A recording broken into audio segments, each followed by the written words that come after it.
The Superintendent of Police in Tamenglong, along with personnel from the Tamil Police, have successfully destroyed poppy cultivation in the Kadi 4 and Quilong areas. This operation is part of ongoing efforts to combat illegal poppy plantations in the region. Manipur Chief Minister N. Biren Singh took to his X handle to express his appreciation for the efforts made by the police.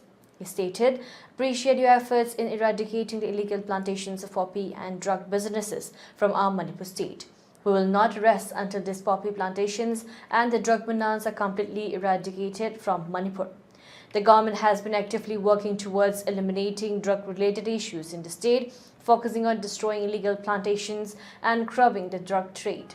These actions are expected to contribute significantly to reducing the influence of drugs in Manipur. Earlier in the month of September, Biren Singh said that these drugs worth rupees 60,000 crore had been seized and 18,000 hectares of poppy cultivations have been destroyed in Manipur amid an ongoing crisis, Chief Minister N. Biren Singh announced.